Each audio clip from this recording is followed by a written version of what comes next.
No one tells you this when you step into leadership, but at some point, you'll look in the mirror and realize you're not leading from who you are anymore.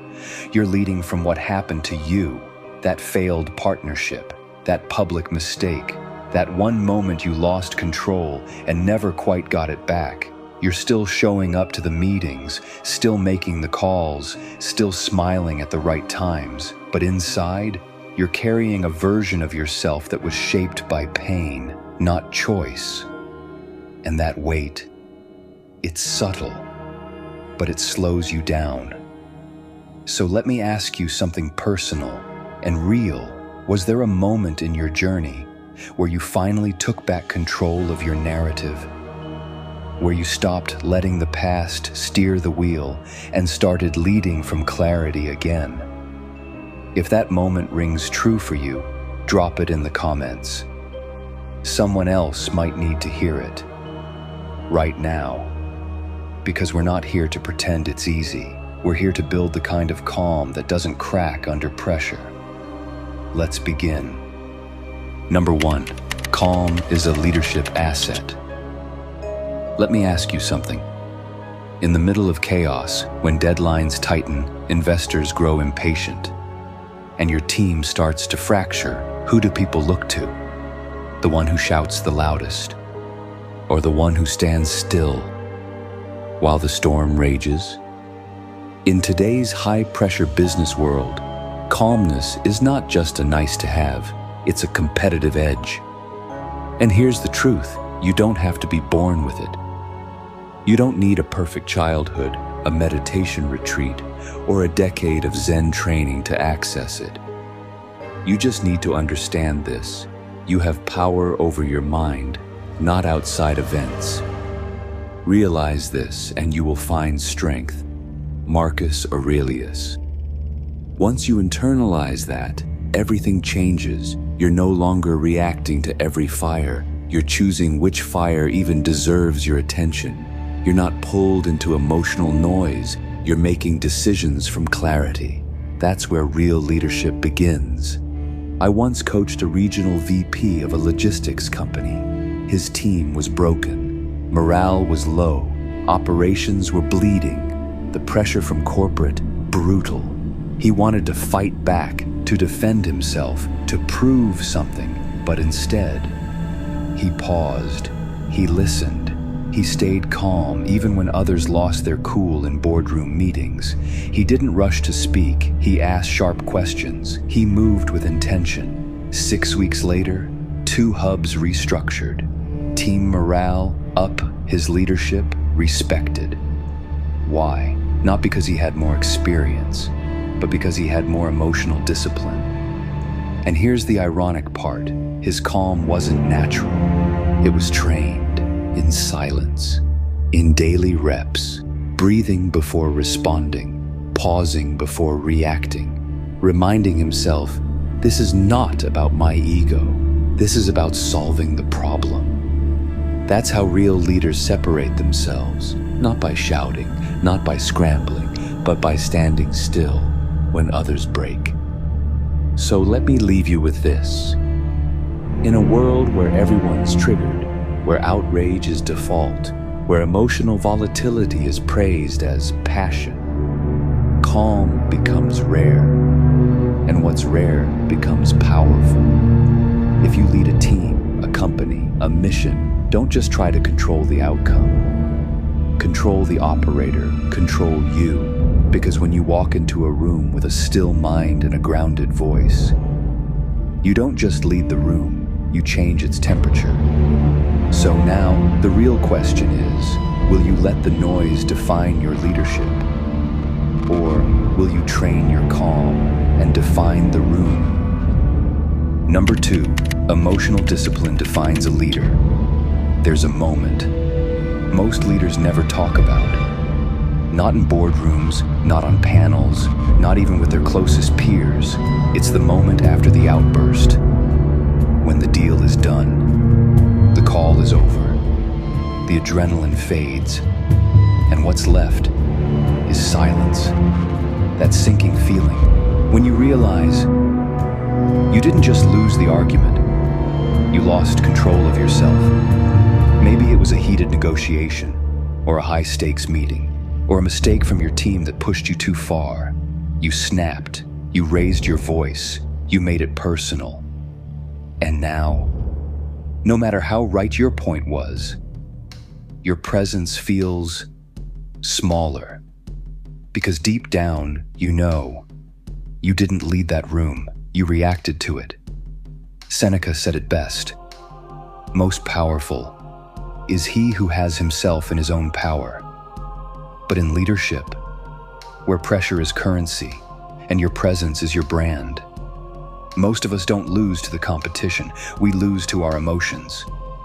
I remember a client, let's call him Daniel, VP at a rising tech firm in Chicago, smart, driven, a killer strategist. But under pressure, he had a temper. One quarterly review, an intern messed up a metric, and Daniel exploded in front of the entire team. The room went dead quiet. No one said a word, but the damage was done. 2 weeks later, a senior team member pulled him aside and said, "It's not your expectations that scare us, it's your explosions." That cut deep, because Daniel didn't want to lead with fear. He just never learned how to pause. This is where Stoicism isn't just a philosophy, it's a strategy. It doesn't ask you to suppress emotions. It teaches you to see them, name them, and lead from the second impulse, not the first. Because the first reaction, that's survival. The second, that's leadership. If you don't train your mind to stay still, it will hijack you at the moment you need it most. You'll win arguments, but lose trust. You'll get results, but leave people bruised. And here's the thing, the world may forget what triggered you, but they will never forget how you made them feel when you lost control. So before you lead the room, learn to lead yourself. That's where real influence begins. Have you ever lost control and it cost you something as a leader? A decision, a relationship, a moment you wish you could take back? Drop it in the comments. Your story might be the reminder someone else needs right now. Number 3, high-pressure leaders live in the present. No one tells you this when you start leading, but one day you'll wake up feeling completely exhausted, not because you've done too much, but because your mind has been everywhere except here, caught between the past and the future. Replay after replay of a mistake that still haunts you. Forecast after forecast of what could go wrong next. You're in meetings, but not present. You're home, but still chasing something that hasn't even happened yet. And that will wear you down. Marcus Aurelius said, "Confine yourself to the present, for it alone is what we possess. Everything else is imagination or memory." I see it all the time in high-stakes leadership. Founders obsessing over deals they didn't close. Executives panicking over outcomes they can't predict. And the result? Burnout. Disconnection. Poor judgment masked as overthinking. But here's the truth. You can't act on the past. You can't lead from the future. The only place you hold any real power is now. Take Arvind Krishna, CEO of IBM. He stepped into the role in April 2020, right as the pandemic blindsided the global economy. IBM was already struggling, years behind in cloud tech, losing relevance, losing trust. Krishna could have gotten stuck in the rearview mirror, blaming the past, or frozen in fear about what might collapse next, but he didn't. He focused on what could be done today. He made sharp moves, acquired Red Hat, streamlined operations, refocused the company on hybrid cloud, not in theory, not in fear, but in full presence. And that decision to lead from the now, it gave IBM new life. If you're feeling overwhelmed right now, ask yourself, is it the work? Or is it your mind living in places you can't touch anymore? Every great leader has to learn this. The past is a lesson. The future is a possibility. But the present? That's the only battlefield you actually stand on. So the next time your mind drifts backward in regret or spirals forward in fear, come back. Not just to your breath, but to your role, to your people, to your power. Because no one tells you this. But the present isn't just where you live, it's where you lead. Number 4, rise above injustice. Most people think the game is fair, that if you work hard, stay loyal, keep your head down, eventually the right people will notice. The promotion will come, the opportunity will show up, the playing field will level itself out. But what happens when it doesn't? What happens when someone cuts the line? When mediocrity gets rewarded and excellence gets overlooked? What do you do when the world you believed in starts handing out rewards like they're random? If you've ever felt that, not just disappointed, but stuck between a past that feels wasted and a future that feels uncertain, you're not alone. But you need to hear this. Life is not fair, but fairness was never the point. Epictetus said it best. It's not what happens to you, but how you react to it that matters. I've worked with high-performing leaders, founders, executives, operators who watched louder, less competent people take the spotlight. Some of them collapsed under the weight of what should have been. Others, they recalibrated, they got sharper, they doubled down, not on the outcome, but on their discipline. Just look at Bob Iger. He wasn't the obvious choice to lead Disney. He didn't have the flash. He didn't lobby. He wasn't the political favorite, but he didn't react with resentment. He responded with strategy. He built credibility in the shadows. And when the chaos cleared, he didn't just inherit the role. He earned it. That's Stoic leadership in real life. You don't waste time blaming the system. You don't spiral in the past or dread the future. You focus on what you can control, your decisions, your poise, your edge. And when the spotlight swings your way, it's not luck that puts you there. It's every silent, disciplined choice you made when it wasn't fair. So the next time life hands you something you didn't deserve, don't wait for the world to catch up. Rise anyway, lead anyway, build anyway. Because unfairness isn't what breaks a leader. Reactivity is. What about you? Have you ever faced a moment where things felt unfair and you had to decide whether to react or rise? If this spoke to something inside you, I'd love to hear your story in the comments. Because sometimes your reflection might be the exact perspective someone else needs today. Number 5, silence is a strategic weapon.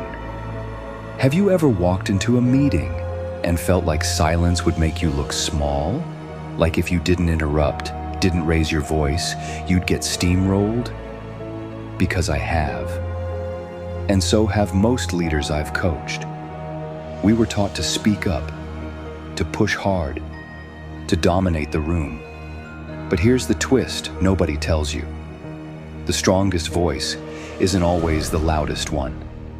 Seneca once wrote, "No man is more unhappy than he who never faces adversity, for he is not permitted to prove himself." Calmness, that's not weakness. That's what strength looks like when it's under control. Look at Satya Nadella, CEO of Microsoft. When he took over in 2014, the company was fractured, internally toxic, lagging behind Google and Apple. He could have come in swinging, cleaning house, pointing fingers, but he didn't. He listened. He studied empathy. He rebuilt a cutthroat culture by choosing composure over chaos. And the result? Microsoft didn't just bounce back. It became one of the most admired companies in the world. His power wasn't loud, it was still, and it was relentless. Here's what most people miss. In a tense room, the calmest person holds the most power. Not because they dominate the conversation, but because they don't need to. Their silence unsettles, their restraint commands, and their presence speaks volumes. I once coached a CEO known for his fiery persona. He told me, the louder I got, the less they listened. So he tried something new. In his next high-stakes meeting, he paused, 10 full seconds before answering a sharp critique. The room went quiet. People leaned in. He said nothing, but somehow he said everything. That's what Stoic leadership is about, not passivity, not weakness, but strategic restraint, power without the noise. So the next time someone tells you to speak up, ask yourself, is it volume they need or clarity? Because real strength doesn't always shout. Sometimes it just holds the room. Number 6, leaders own their state of mind. There are moments in leadership when it feels like the walls are closing in. The calendar is packed. The inbox? Exploding. The board wants answers. Your team wants clarity. And you just want a minute to breathe. But even that feels out of reach. You start moving faster, thinking shorter, snapping sooner. And beneath all of it, you feel it. Control, slipping. But here's the part most leaders never admit. Losing control, it's not something that just happens. It's a choice. Even if you don't realize you're making it. Marcus Aurelius once wrote, "You have power over your mind, not outside events. Realize this and you will find strength." That strength, it doesn't come from working longer hours or barking sharper orders. It comes from something quieter, your response.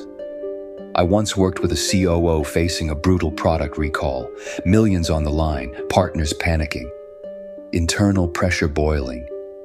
And in one meeting, he cracked.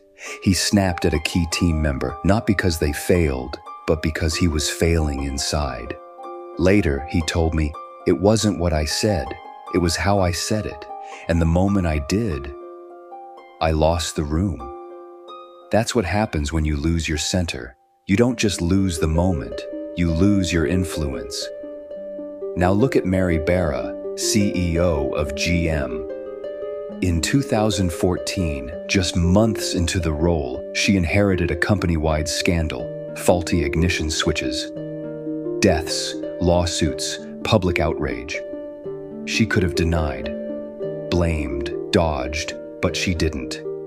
She stood calm, took ownership, faced Congress, and rebuilt a broken culture without ever raising her voice.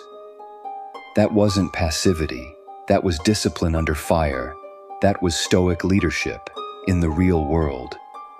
Because here's the truth, every time you explode, you hand your power to the moment. Every time you react without pause, you lose the one thing no one can take from you, your self-command. And the leader who can pause, even just 5 seconds before responding, sends a louder signal than any speech. I am still in control. In business and in life, control isn't about what's happening around you. It's about what's happening within you. And that's the part no one gets to own, unless you give it away. Number 7, anger is the enemy of strategy. There's a moment in leadership when everything tightens, the pressure, the timeline, the voices in the room. And you can feel it, that surge of heat rising in your chest, that impulse to fight back, to assert control, to make your authority known. And sometimes, you give in, you raise your voice, you interrupt, you let it out. But after the adrenaline settles, after the meeting ends and the room falls quiet, what's left isn't resolution. It's damage. Silent damage. The kind that doesn't show up on spreadsheets, but shows up in the way your team avoids eye contact, the way your top talent starts looking elsewhere, the way trust slowly dies. Marcus Aurelius once wrote, "How much more harmful are the consequences of anger than the circumstances that aroused it?" He was right, because in leadership, every time you lead from anger, you trade long-term influence for short-term power. Take Howard Schultz, the former CEO of Starbucks. When he returned in 2008, the company was bloated, broken, and off mission. He could have lashed out, blamed the board, cleaned house publicly, but he didn't. He listened, he slowed down, and then he shut down 7,100 stores just to retrain baristas. That wasn't anger, that was precision. That was the kind of measured clarity that saves cultures and rebuilds brands. But I've seen the other side. A client of mine, a brilliant founder, once exploded on a key team member during a product launch. The mistake wasn't fatal, but his fear of failure? It hijacked his mind. He reacted. Loud, public, sharp. 2 team members resigned the following week. He won the moment, but lost the people. Months later, he told me, "It wasn't the delay that broke us. It was me. I burned the trust we needed to bounce back." Anger feels like action. It feels like power. But truthfully, it's often just fear, in armor. And fear doesn't build companies. Clarity does. Stoicism doesn't ask you to be passive. It asks you to be precise. To pause. To see past the insult. To lead not from your ego, but from your purpose. Because in the end, your power as a leader, it won't be measured by how loudly you speak, but by how calmly you steer when the pressure peaks. Number 8, true leadership is self-definition. Let me guess. Something happened. Something hard, something unfair. A deal that slipped. A reputation that took a hit. A betrayal you never saw coming. And now, even when you look calm on the outside, something inside you still whispers, maybe that's just who I am now. The guy who messed it up, the woman who got blindsided, the leader who didn't recover. But let me tell you something. That voice, that's not wisdom. That's the wound talking. Epictetus once said, "It's not what happens to you, but how you react to it. That matters." And that might be the single greatest truth in leadership. Because your circumstances, they're the setting. But your response, that's the story. Take Howard Schultz, former CEO of Starbucks, grew up in public housing, watched his father lose everything after a workplace injury. No health care, no protection. That could have shaped him into someone bitter, or small, or risk-averse. But it didn't. Later, when Schultz tried to buy Starbucks from its original owners, he was rejected by 217 investors. 217. Most people would have taken that as a sign. He took it as fuel. He kept going. And he built one of the most iconic brands in the world. Not because he ignored his circumstances, but because he never let them define him. I once coached a senior exec who got pushed out of a company he helped build. He spent months showing up to meetings like a man still bleeding, not visibly, but energetically. It wasn't until he shifted from "I was betrayed" to "that moment built my discernment" that he found his voice again, and people followed him for it. So if you're standing in the aftermath right now of failure, rejection, betrayal, hear this. You are not what happened to you. You are what you choose to do next. Let the world label you. Let people underestimate you. Just don't let them define you. Because only one person writes your story. you.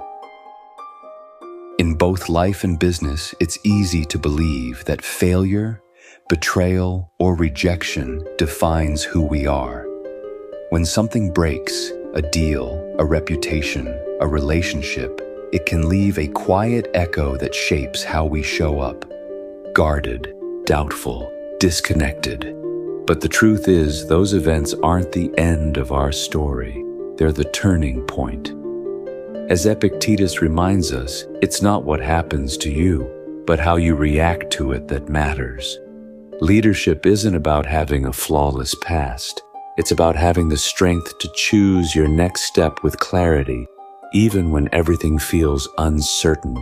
Whether you're rebuilding after a business loss or regaining your voice after being sidelined, the ability to respond with integrity is what creates lasting impact. You are not what happened to you. You are how you rise from it. So let me ask you, was there a moment in your journey where you reclaimed your narrative, where you chose growth instead of bitterness, clarity over chaos? Share it below. Your story might be exactly what another leader needs to hear today.